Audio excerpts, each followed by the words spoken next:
Hey everybody, it's Mike from The Mike Wagner Show. If you like The Mike Wagner Show and you want to make your own podcast, well, let me tell you about Anchor. First of all, it's free. Secondly, there's creation tools that allow you to record and edit your podcast right from your phone or computer. You can also add any song from Spotify directly to your episodes. The possibilities are endless. Anchor will distribute your podcast for you. You can be heard on Spotify, Apple Podcasts, many more. You can also make money from your podcast with no minimum listenership. It's everything you need to make a podcast in one place. So download the free Anchor app or go to Anchor FM to get started.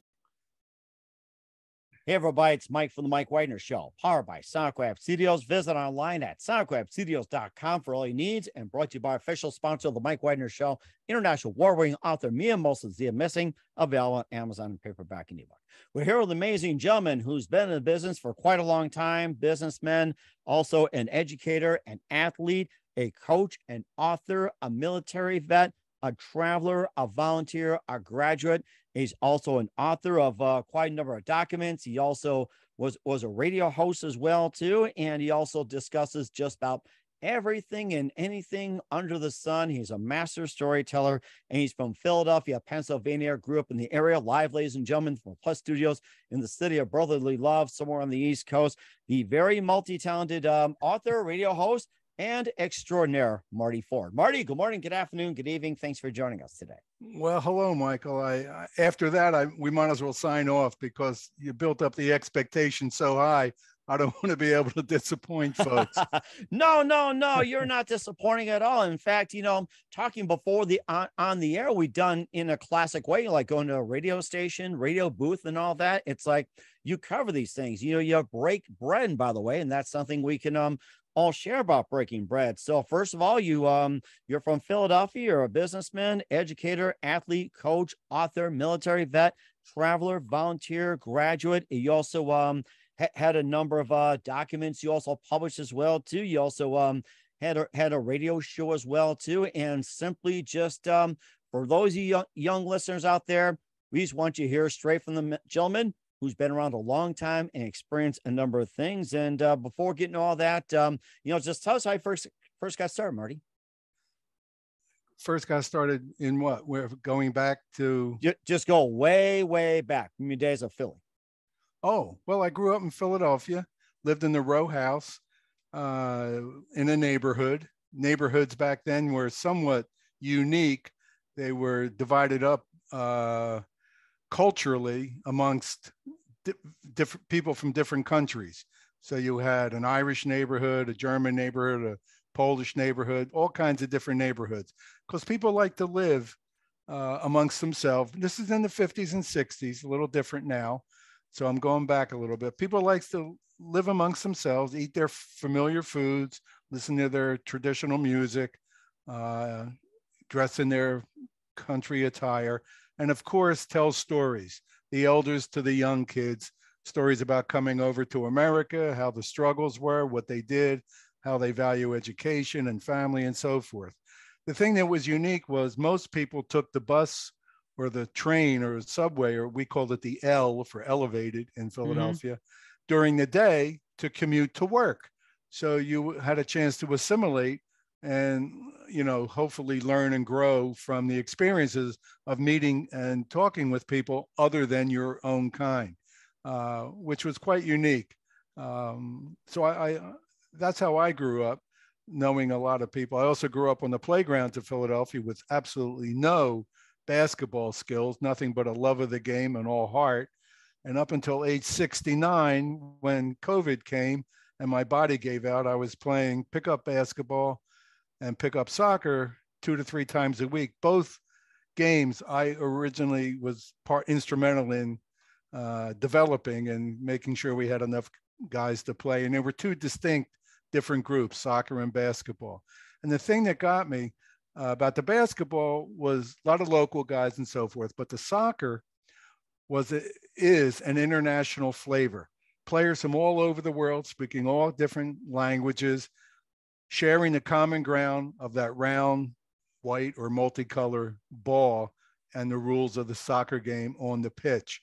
So, and what I've learned is many European players speak multiple languages interchangeably and fluently. And until my wife and I traveled to Europe, I had no way of knowing that. but they're having lunch in Paris and they say, well, let's go to London for dinner, and they can get Oh interchanged my among the, goodness. I would love to do that. Paris oh, for lunch, London for dinner. well, you take the train and you're there in a couple hours. And that's why their kids, some of the players would bring their kids and they would speak multiple languages as well. Here in America, sometimes we struggle uh, with English because English is one of the toughest languages to learn. It does, yeah. And I get people asking me all the time, it's like, why is it spelled this way? Why is it spelled that way? And why do you interchange and everything else? And I mean, truthfully, I tell them I didn't have an answer. I just learned it by imitating. That's where you're taught in schools. There was like no specifics, and I mean, you're right. English is one of the toughest languages to learn. Russia and Japanese. It's like, I mean, you think English is tough, try Russian or Japanese. I'm like, oh my gosh. I did speak a little Japanese when I lived in Okinawa during military, but certainly lost it all because coming home, there was no one with whom to speak.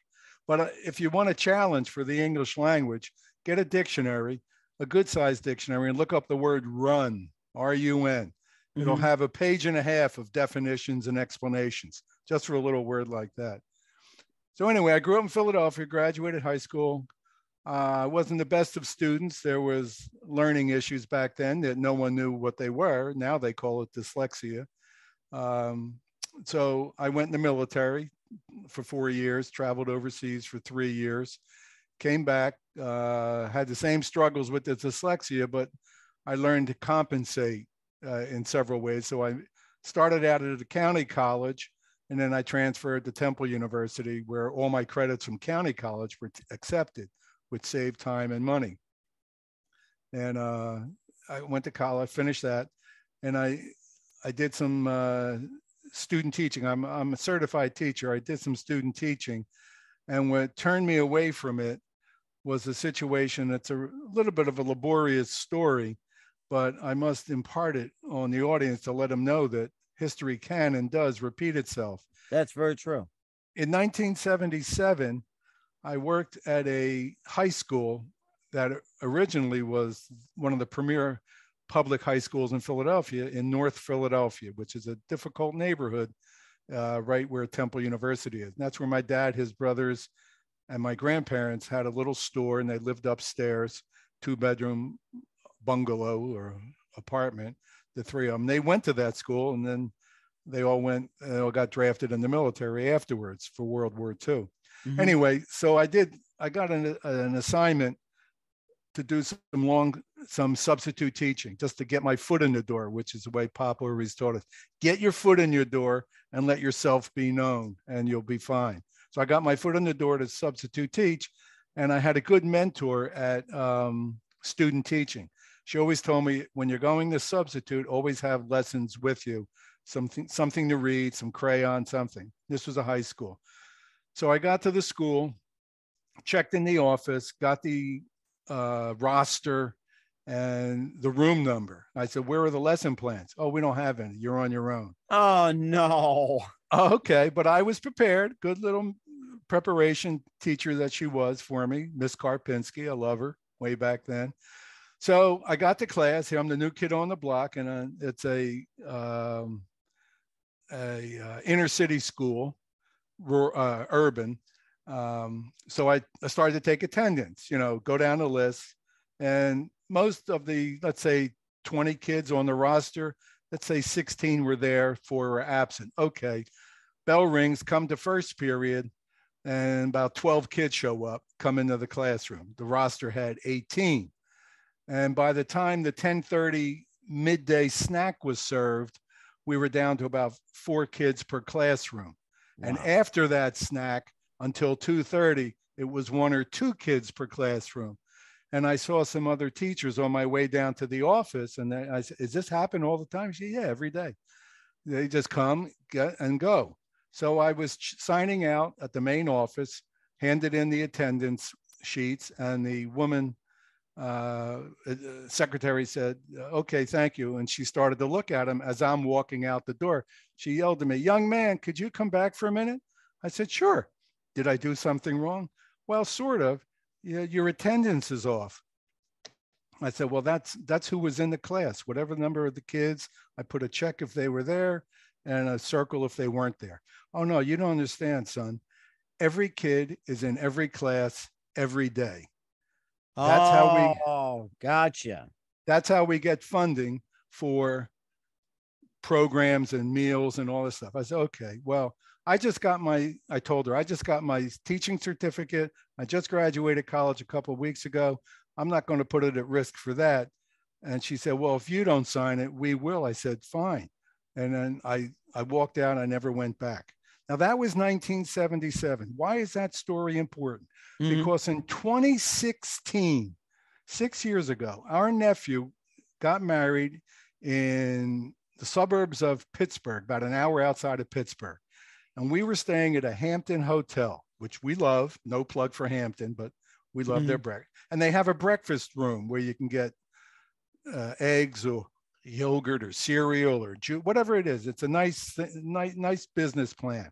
So we're sitting with our two kids and my wife, and we're finishing up, and it's packed. There were 3 weddings going on that weekend. It seemed like everybody was staying in the Hampton. Or everybody getting married, pretty much, like, rush to the altar or something. So Yeah, pre-pandemic. So they knew. It was a little foreshadowing there. So our kids and my wife went upstairs to start getting ready to go to the wedding. And I'm sitting at the table, and there was a guy with his family there. At the time, I was in my mid 60s. Yeah.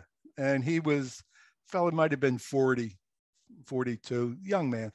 So we started talking, where you're from, blah, blah, blah, all this stuff.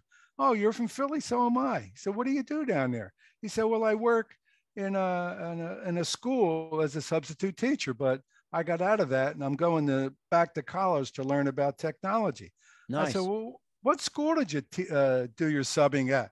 He told me it was the same school where I was subbing, where that attendance issue was a problem. So I said, well, tell me what happened. He said, I'll tell you what happened. I went in there and I got frustrated. There were no lesson plans. I was on my own, no support.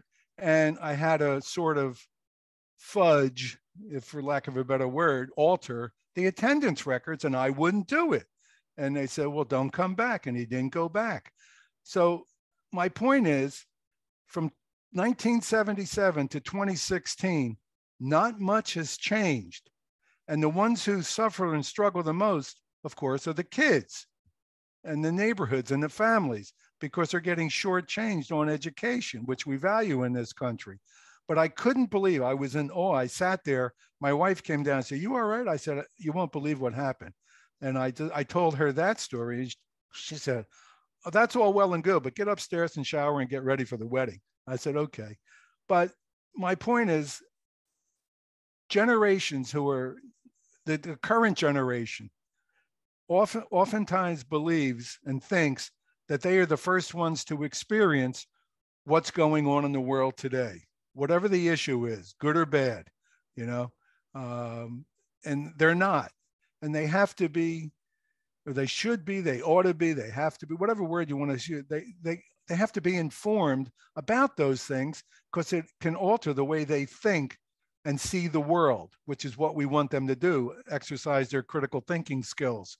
So if I can get on the air and do my breaking bread, casual soliloquies that I go on often too long about ad nauseum, to inform, educate, and empower, so the kids know that things that happen in Atlanta, in Minnesota, in Chicago, in Philadelphia, wherever these today was in St. Louis, it was horrible. They're not the first ones to experience these things: hunger, poverty, homelessness, healthcare, education, economic, lack of opportunities, lack of trust, racism, the whole thing. But I want them to know that, like I said in the beginning, sometimes history has a way of repeating itself.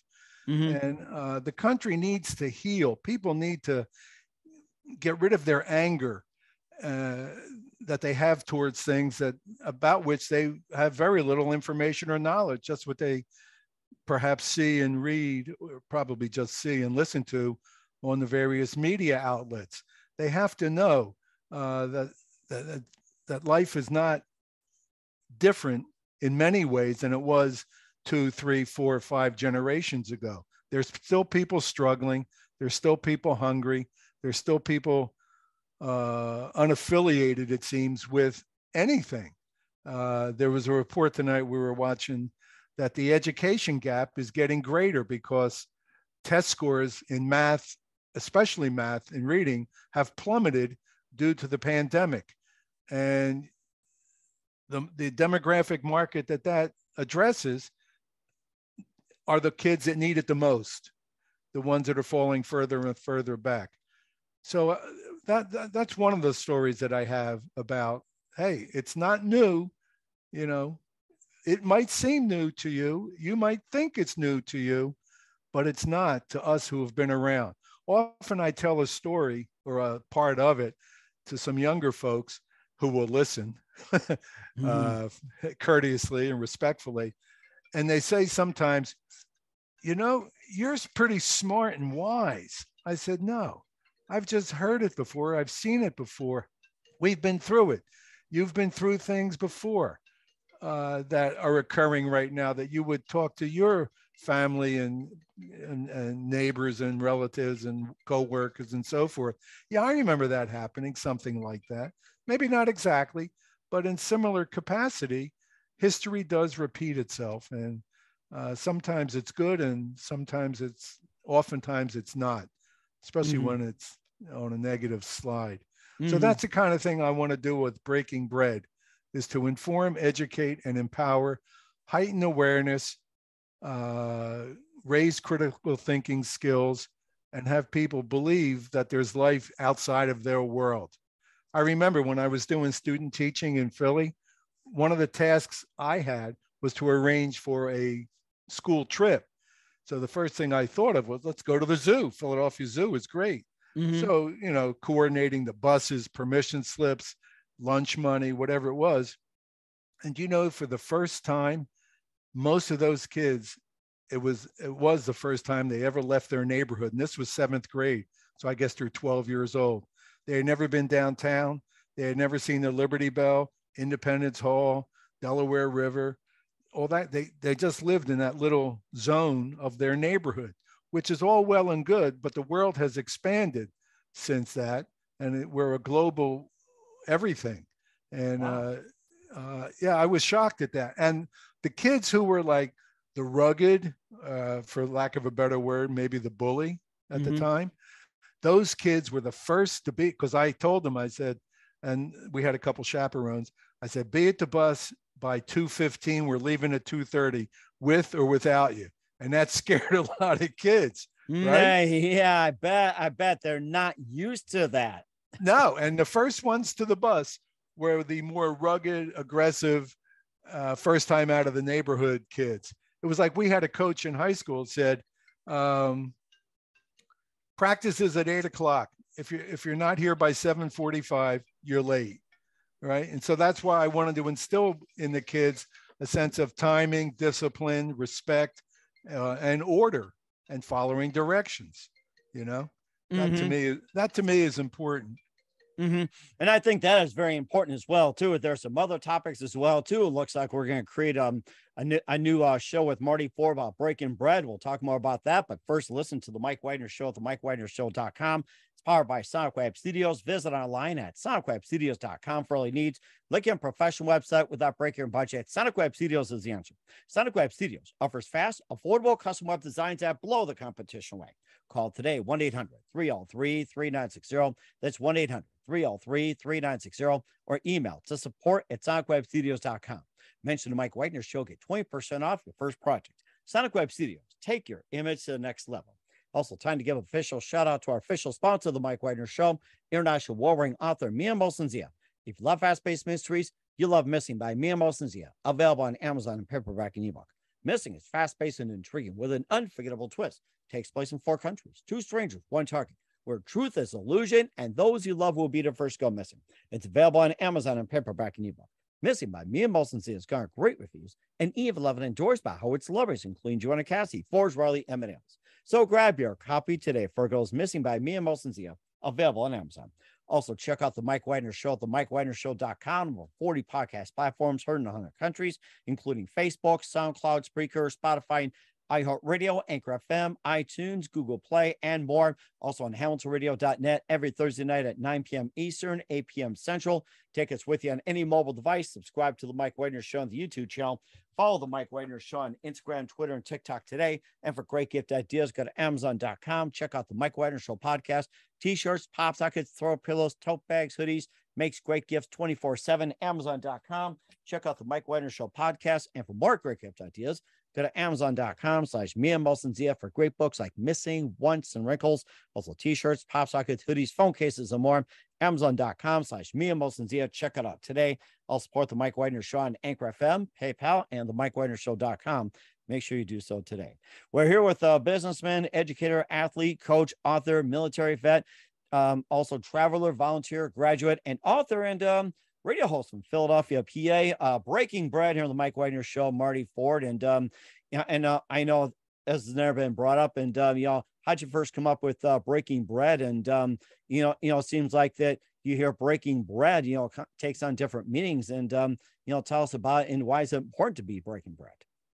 Well, I sound like Ronald Reagan. Well, he started everything well, with well. I gotta have those jelly beans.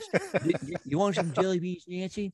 Here you go. I love you. And let's tear down that wall because we're getting bombing in 5 seconds. You gotta have some humor in the 80s. I'll tell you that. That's how the wall came down. Reagan was hilarious, and he made the Russians crack up. The wall came down with his humor. You did a great impression. That was wonderful. I just threw it out there because, most of the time when someone, as they make a speech, well, and no, I don't know. That's why I'm waiting for you to tell me. Breaking bread comes from like an old family thing, because whenever we'd go to visit someone, family, neighbor, coworker of my parents and so forth, there was always that little box from the bakery with turnovers or strudel or whatever the bakery had.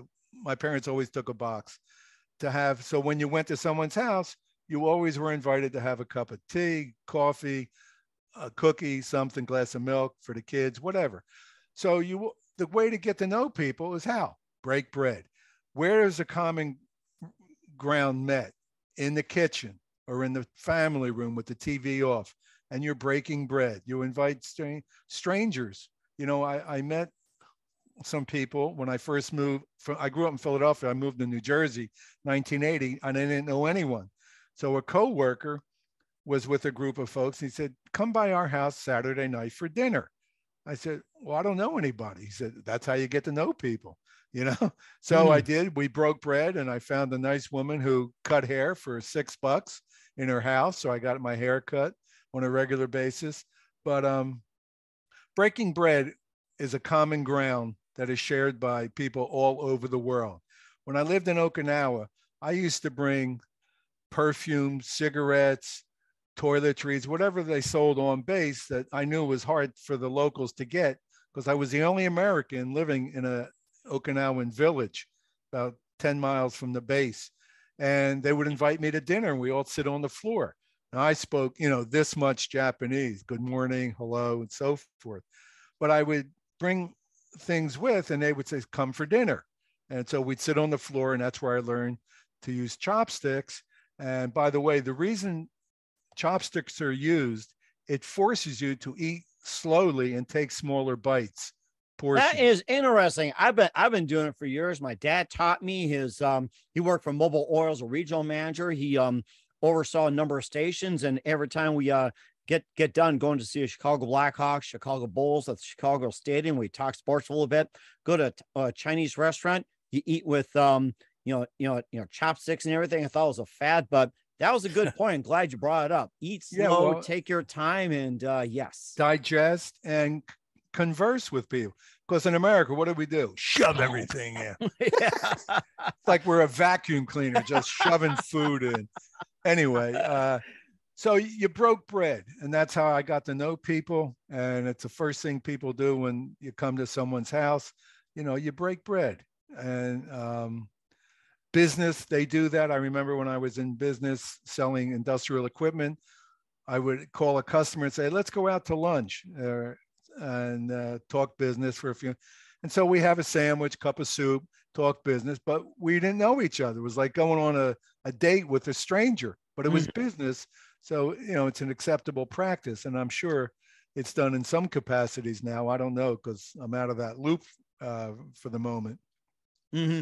So I'm sorry. It's also nowadays, it's like, Zoom calls, video conference, or FaceTime, everything, or you talk on your phones and all that while you're chowing down the subway. You just download a coupon for like buy one get one free, or you order from McDonald's app and whatever else, and break bread is just like, they'll probably send through by email, or send it by phone or whatever, or an emoji or something like that. So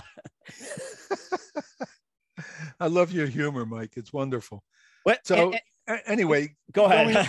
with breaking bread, I just thought it was a good way.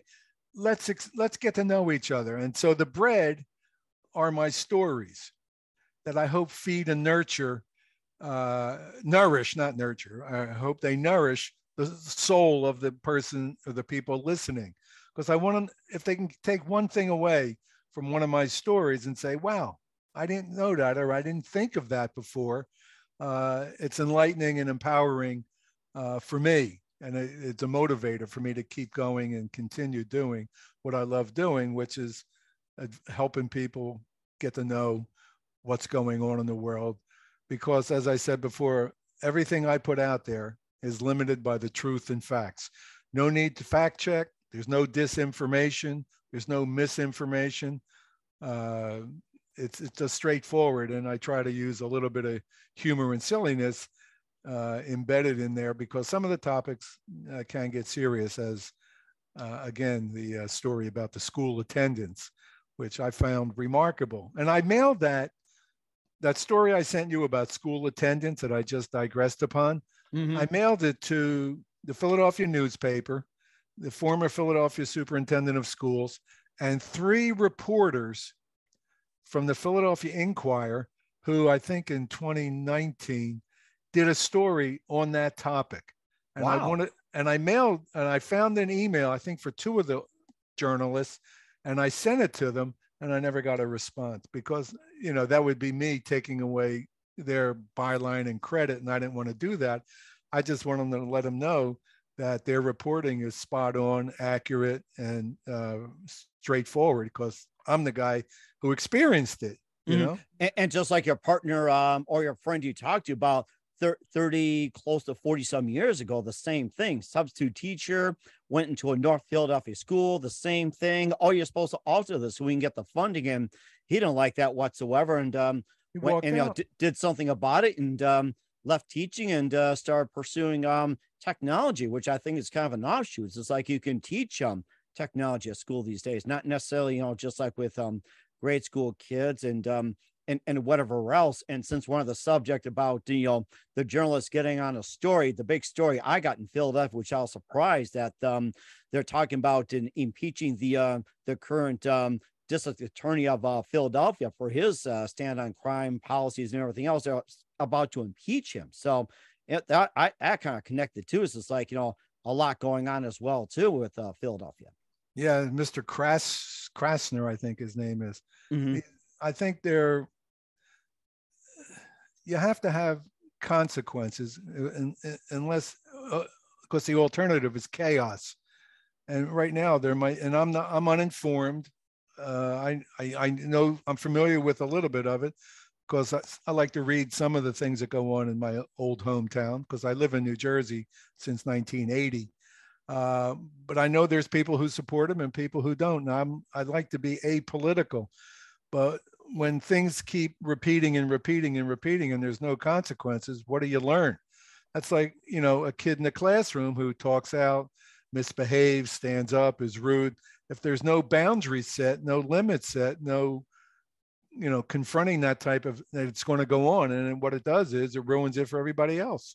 Mm-hmm. And it instills fear because you're nurturing that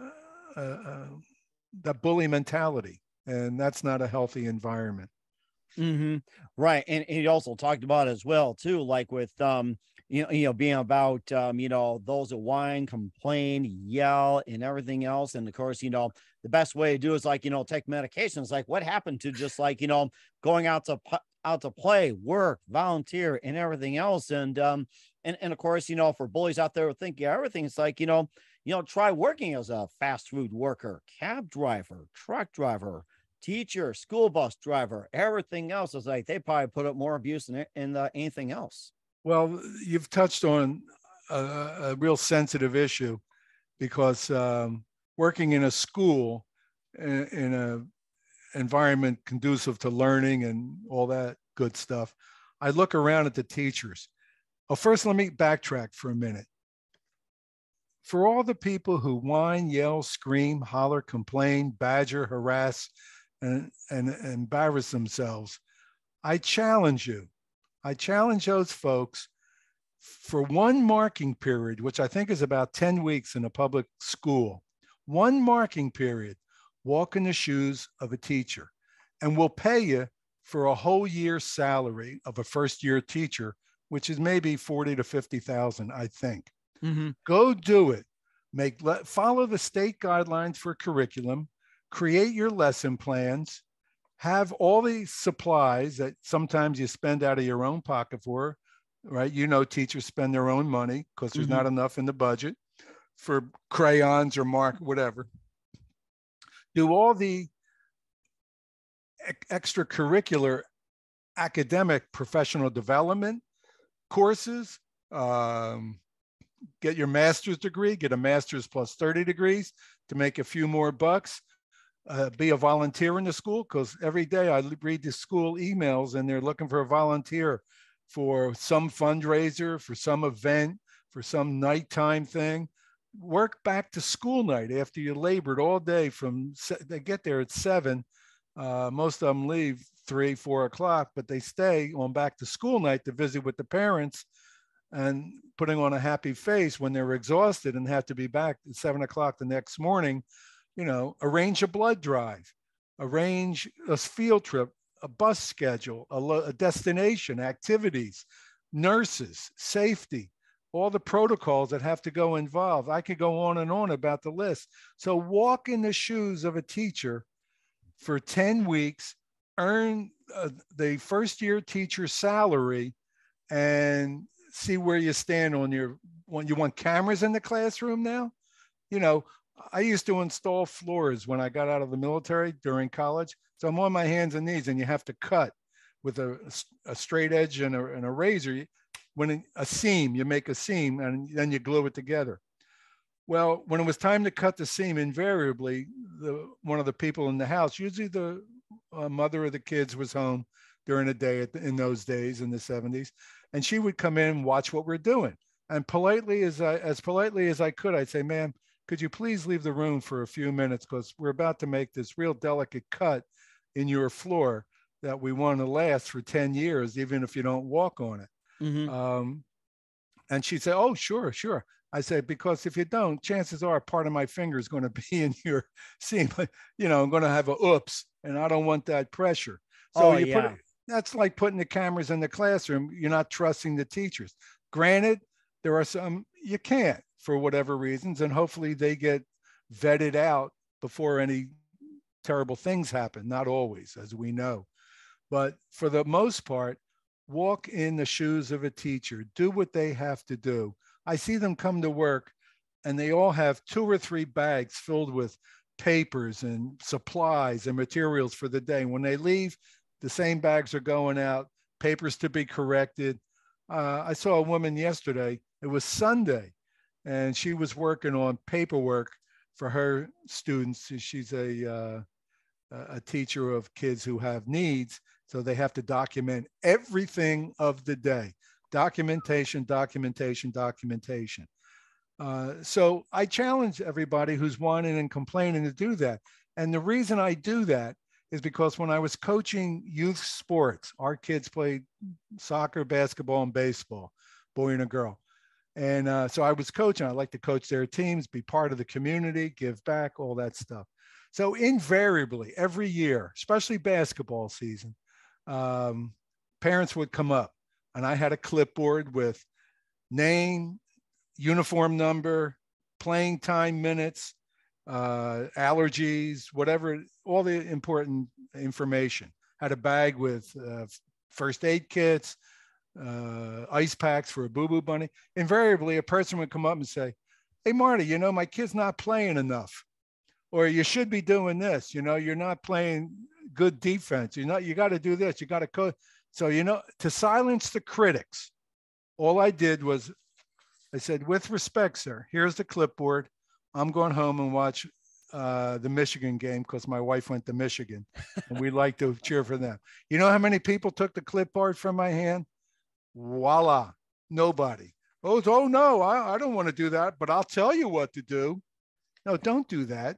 Volunteer and get in the game. Don't be a critic. That seems to be a mentality I hear a lot these days, where it's like they'll criticize, but then you give them the opportunity, they back away. You know what that reminds me of? It seems like that the Aesop's fables and the nursery stories is pretty much gone by the window. You remember the little red hen that baked bread and everything else? Yeah, and in fact, you know, I think this should apply to this country as well too. The little red hen had this great idea of baking bread, and who wants to help me bake bread? You know, I will. I will. Throw in every animal in the book and whatever, and then when it came to it, it's like, who wants to help me gather the goods? Not me, not me, and all across the board. Who wants to help me mix? Not me, not me. Who wants to help me bake? Not me, not me. But then when the product comes out, who wants to eat the bread? I do. And he's like, no, I did this. I did that. I did that. You did not do it. Therefore, I get to eat it. So I think that's just the whole problem we have in this country as well too. It's like everybody wants bread, piece of cake, but nobody's willing to make it or put effort into it. They won't even go shopping for it. They'll order it. That too. Yeah. It's like, you know, they'll just like take a phone online and like that. Beep, beep, beep, beep, beep, everything. And there's your order right there. And send it off. And they don't get in 1 second. You don't get a response in 1 second. They scream and everything else. Instant gratification. It's like, you know, boy, it's just like they think these phones are microwaves, I'll tell you. So well, they can't. People have difficulty waiting in line at the bank for make a transaction, waiting in line with one person ahead of them to get a cup of coffee for $6, but they'll stand in line for 3 days to get the newest iPhone or seats to the hot concert that's coming to town through inclement weather, no bathroom breaks, all that kind of stuff. They'll do that, but to wait for a cup of coffee for a minute, you know, I think engineers do time and motion studies, and they time how long people will stand there. Let's say you and I go to the elevator. You're there first, you push the button. It'll be 15 to 20 seconds before I'll start pushing the button. They did surveys on my numbers might be wrong, but everybody is impatient. Same thing, waiting in line for almost anything to check out. Now you do self-checkout, so it's different. They see how valuable those cashier or checkout people are, you know? Oh, there's no doubt. I think you touched on another topic as well, too. And of course, this is the Mike Wagner Show. We're doing a little interesting here, powered by Sonic Web Studios. Visit online at sonicwebstudios.com for all your needs, and brought to you by official sponsor of the Mike Wagner Show, international warring author Mia Molson-Zia. And of course, you touched about the fact with you know, Walmarts and everything else going you know, no cashiers, cashierless and everything else. There was a joke going around on the Facebook. It's like, you know, if they have no cashiers, everybody's going to go to the loading truck and unload the stuff, and they pay their own stuff. It's like, you know, it's like they feel like they're being paid or paying Walmart just to unload the trucks and stock themselves and check out themselves. So yeah, it's just like, you know, cashiers are quite important.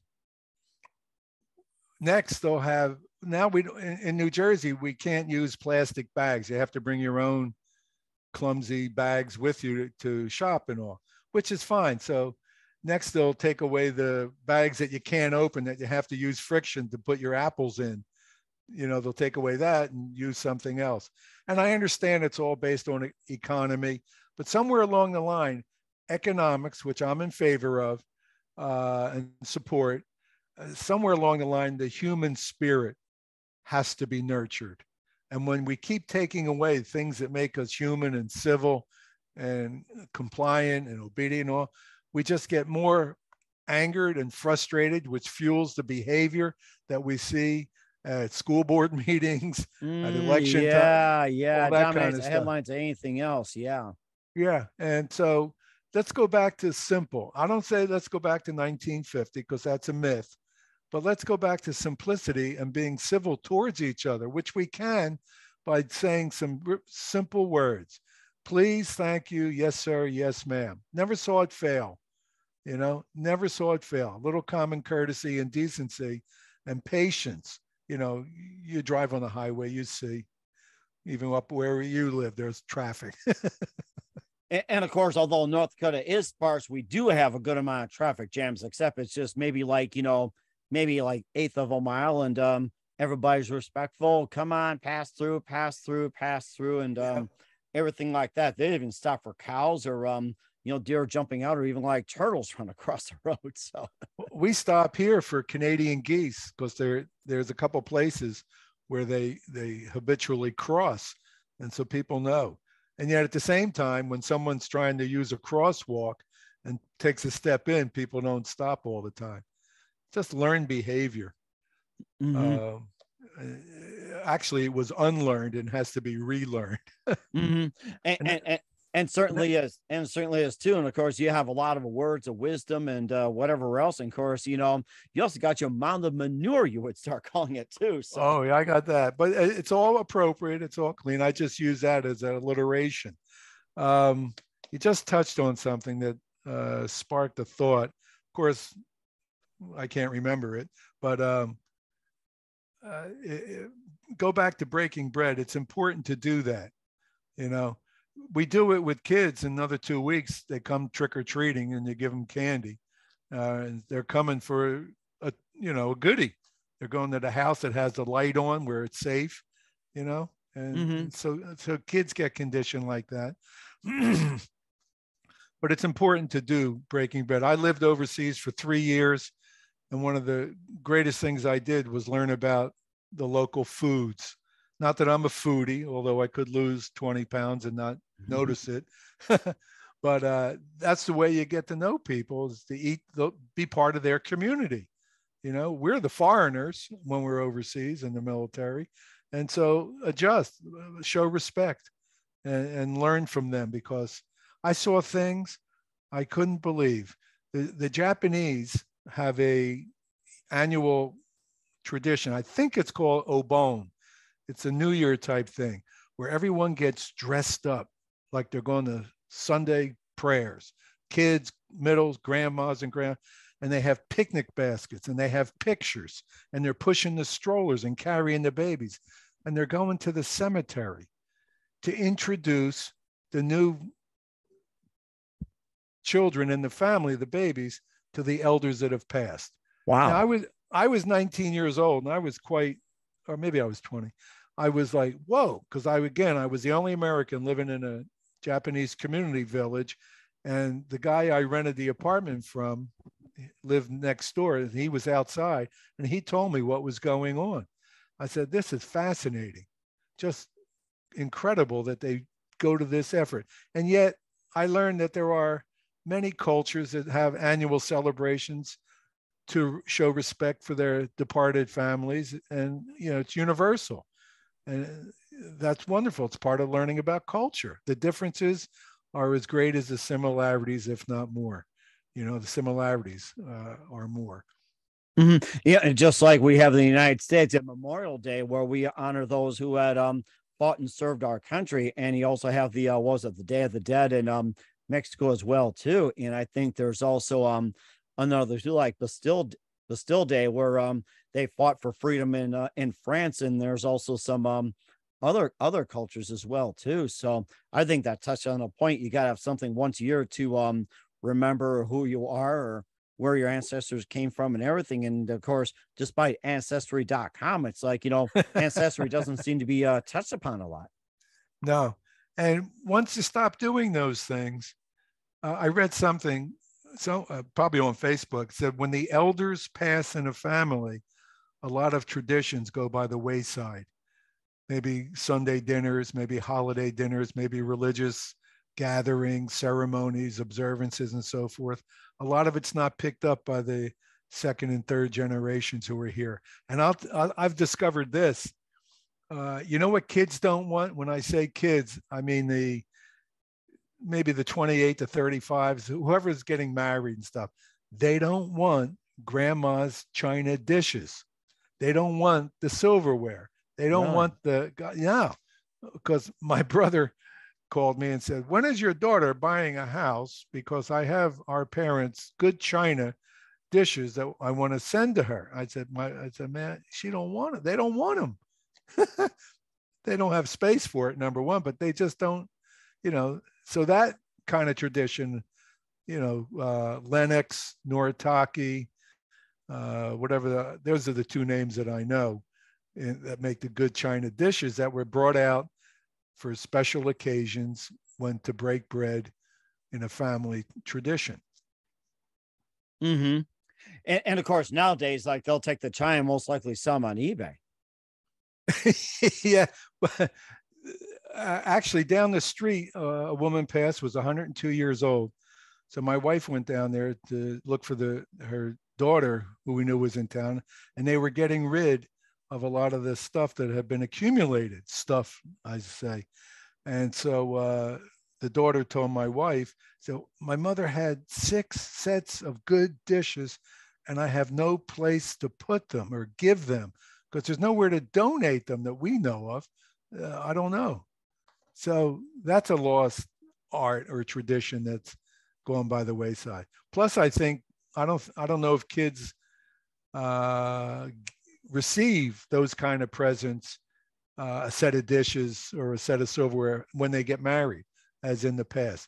And I'm open to traditions changing and altering. And what happens is it's cyclical. Eventually, like our kids will say, boy, I wish I had grandma's dishes, 20... Yeah. Or it's like grandma's recipes, grandma's shoes, or grandma's clothes, they could be coming back in style. You never know. Yeah, I know.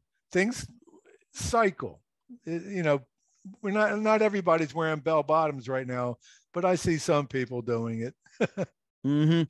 And of course, what we wear too could be out of style, but it's cyclical. Like say with hoodies and that's cyclical, or it's just like the ones you zip up, cyclical, or even like those old football jackets you wore with your favorite team on. That's cyclical also too. Yeah, it's like seasonal, like the weather, although it doesn't change as often. But it does hopefully come and go. Hairstyles are the same thing. Not too many people get a crew cut, as we used to call it, or a buzz cut. Mm-hmm. What else was the big hairstyle? For girls or women, it was the beehive. And then in the 70s, and I think it was the shag, was some kind of long back thing. It did, yeah. And then it got the 90s thanks to Friends and Jennifer Aniston. You had the do or something, or the Jennifer look. They all adapted to that. And it's just like I can't picture the styles of cuts these days. It's like it's all cyclical. You're right. My dad always said, remember one thing, son, and my brother, boys, remember one thing. It's not what's on your head, it's what's in it.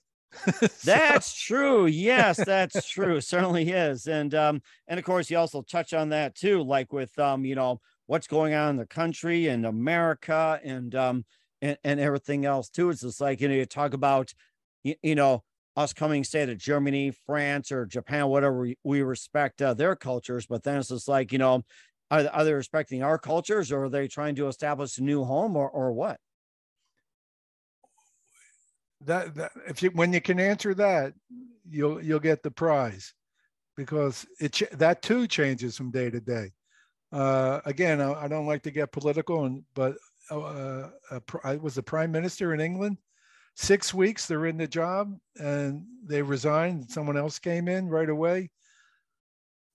I don't know if that's unprecedented or unusual, but it certainly makes you wonder what's going on in leadership. You know, because when you can't trust leadership, certain things happen when there's problems in the present and on the horizon. One, we don't respect language. We don't respect what comes out of our mouths. There's profanity, what we consider profanity. Everything's accepted anywhere, and it's all over the media, social media, computer, whatever it is. The second thing is the gap between the haves and the have-nots gets greater and greater. And the third thing is when you can't trust leadership, what do you do? What do you do if you, like, it doesn't have to be the leader of a country or a world, it could be your boss. You know, you can't trust them because they say one thing, do something else, or they create a toxic, poisonous, venomous workplace environment that makes it difficult to concentrate and focus on your tasks because you're always looking over your shoulder, like a camera in the classroom with teachers. I know if I was teaching a class, I wouldn't want a camera in there. I'd rather have the person. You want to come and observe a parent, whoever, and I think teachers get observed annually anyway by their contemporaries and maybe their managers, supervisors, whatever it is. But if a parent has an issue, come in, sit down, participate in the class. I'll include you somehow, or you can lead the class better yet. Oh, no. It's the same thing. Yeah, that's the same thing with that little red hen type of deal. Yes.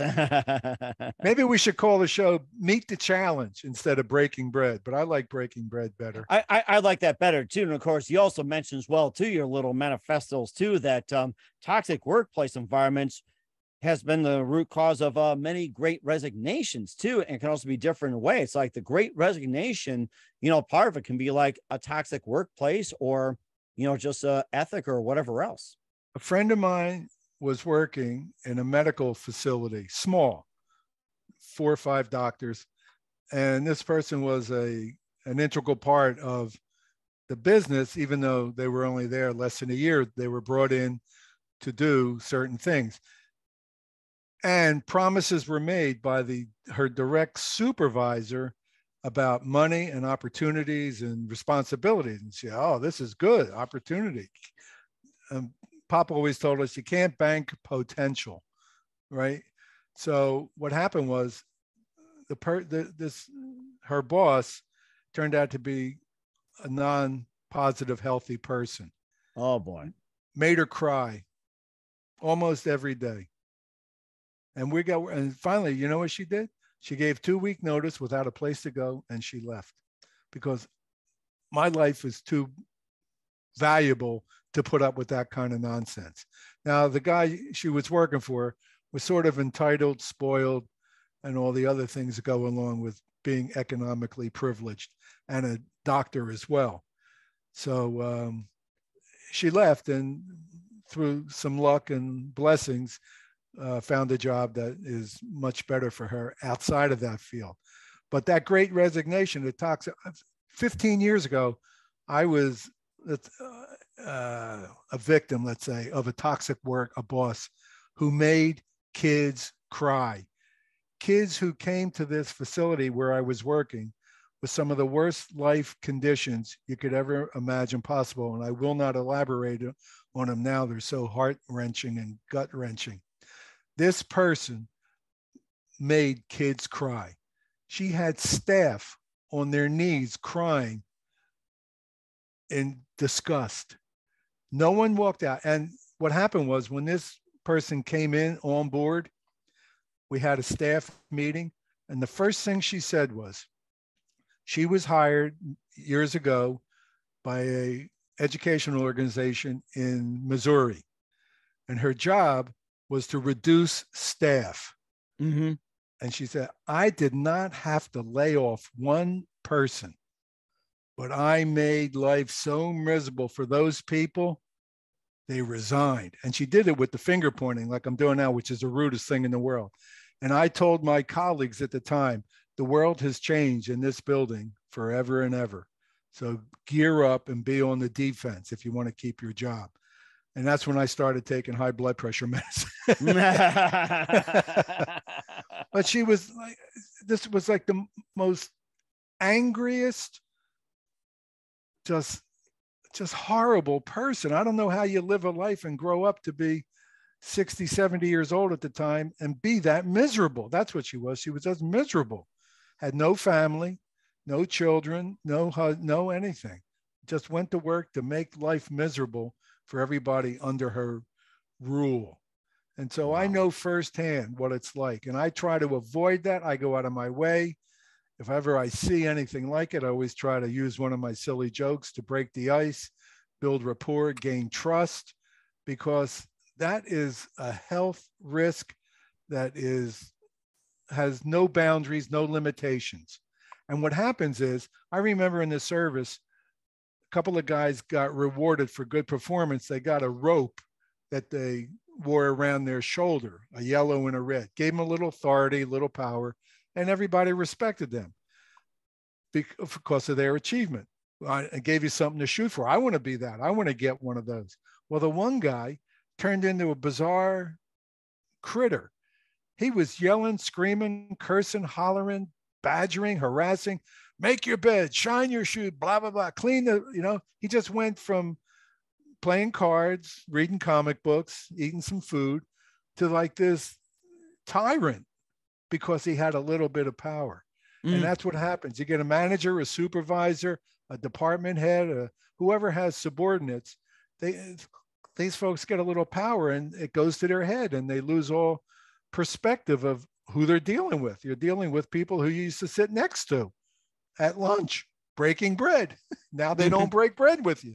It's like the whole thing with Animal Farm. I'm remembering too. It's like people abuse power, power abuses people. Oh yeah. Oh yeah, absolutely. And it seems like everybody's groveling to get in a position of power, especially when they can get in a position of power, which gives them power of definition, which gives them leadership, which gives them a vote. And they use that vote. Incidentally, the power of definition is very interesting. I always use this example. When is a beard a beard? Like, there's a beard, like if you don't shave for 2 days, stubble, is that a beard? Or does it have to be down to your belly button to be a beard? Like ZZ Top, yeah. Like ZZ Top. It's the power of definition. You say this, I say that. We don't agree. Let's compromise. No, let's battle. Instead of compromise, negotiation, give and take, we battle, we confront, we badger, we belittle, we berate, we ridicule because you don't agree with me. Well, there you go. And that's where we're falling apart. When I said before about language being one thing and connected to language is behavior, and attitudes that people have towards what they think is right. I'm right, and that's the only way it is. And that's not true because as my father-in-law used to say, I thought I was wrong once, but I was mistaken. I think I heard that line from somewhere. I can't remember who said it, but that was a good one, though. Yeah, he said it in jest, not seriously, though. Oh my gosh, yeah, that is really interesting too. And of course, you've been a radio host as well too, and maybe a bit about that. And maybe you should be a radio host too. It's just like Breaking Bread. I think we came up with a great idea.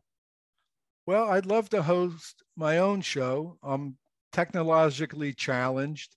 I don't know the inner workings. Everyone says it's easy. Just go to a website.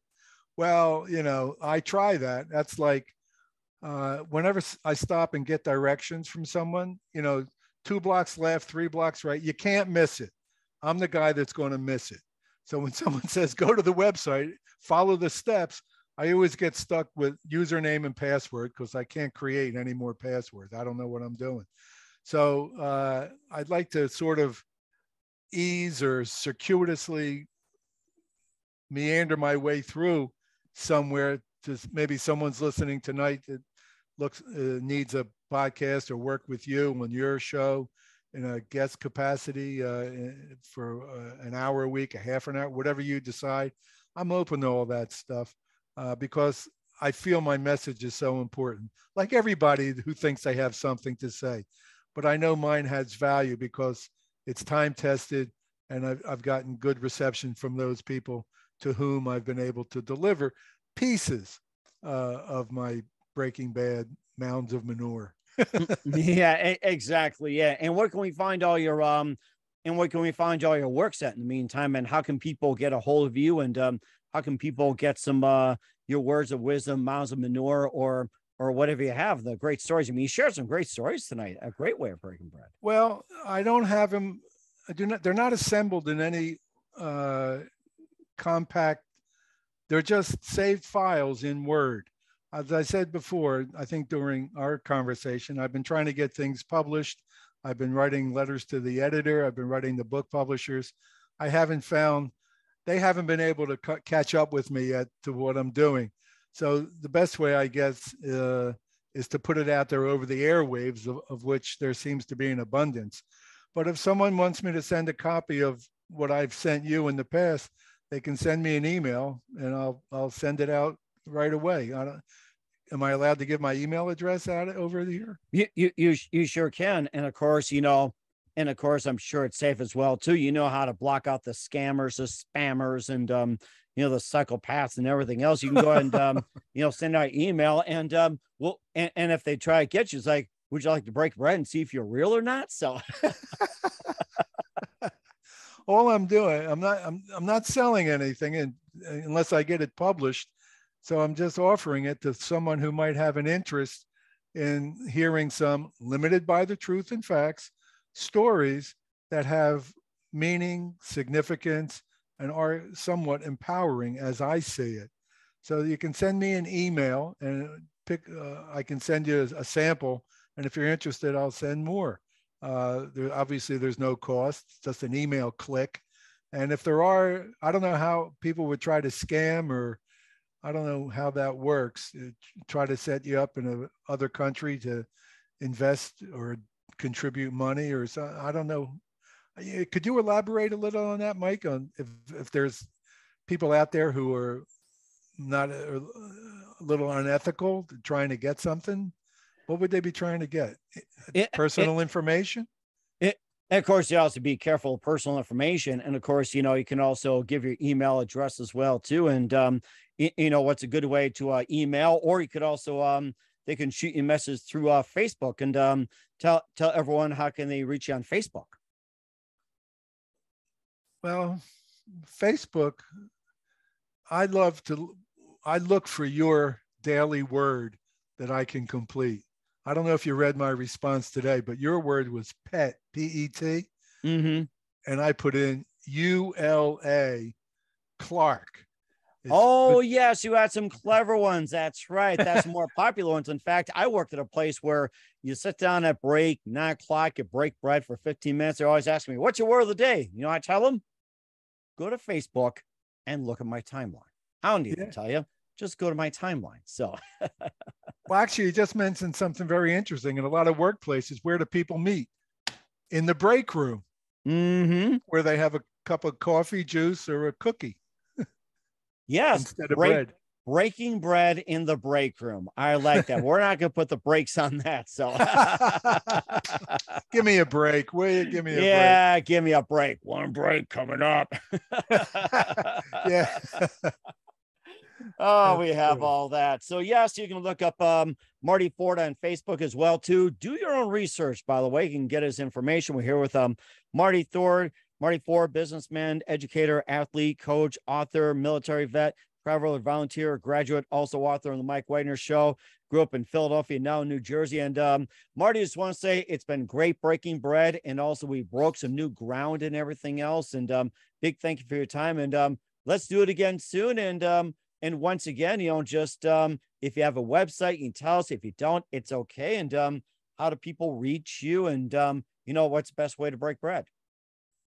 Well, this is one way. This is wonderful. I will acquiesce to your desires, whatever you deem appropriate and timely. I will fit it in. I know it's been a long time since we've been communicating, and the anticipation of doing this over the past many months has been a real motivator for me, because it gave me something to look forward to when I was be able to do it, because it was quite painful after those 4 surgeries.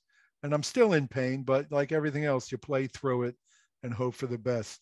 And certainly do as well too. We're going to break bread with Marty Ford very soon. Encourage everybody to do that. Marty, a great conversation. Very big thank you for your time. You're welcome back anytime. Keep us up to date. Keep in touch, and look forward to having you again soon. You got some amazing stories, and wish you all the best and a great future ahead of you.